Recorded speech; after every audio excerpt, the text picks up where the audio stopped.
네, 코로나19 2차 대유행이 대구에서 시작된다면 문제가 되는 곳은 보건소뿐만이 아닙니다. 시민사회 단체들은 공동 대응 조직을 만들고 제대로 된 대책을 내놓으라면서 대구시를 압박했습니다. 이어서 윤영균 기자가 취재했습니다.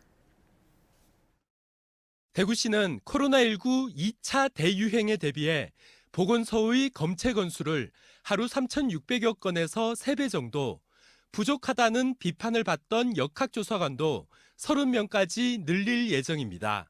중환자실 230여 개, 간호인력 역시 2,400여 명 투입할 계획입니다. 하지만 이 같은 대구시의 대책은 현장의 목소리를 반영하지 않은 비현실적인 대책이라는 비판이 나옵니다. 칠곡경북대도 마찬가지로 22개를 쓰겠다.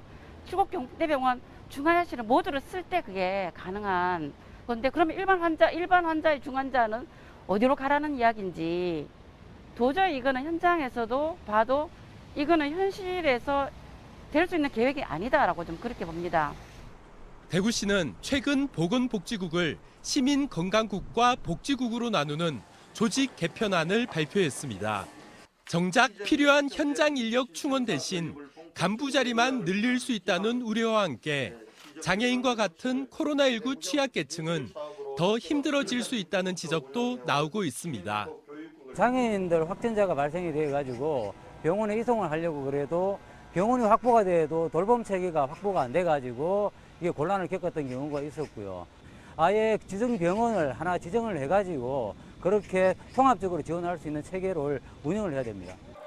특히 경제 상황이 어려워지면 가장 직접적인 영향을 받을 수밖에 없는 노동자나 자영업자에 대한 구체적인 대책도 필요합니다. 고용보험에 가입하지 못하고 있는 노동자들을 위해서 경제적 어려움으로써 서울시의 공사라든지 공공기관의 공사에 의해서 고용보험이라든지 국민연금 보험 자부담을 서울시가 지급해 주겠다. 하반기 공사부터 이런 대책들을 발표하고 있는데 대구는 그런 것들이 전무한 상태고.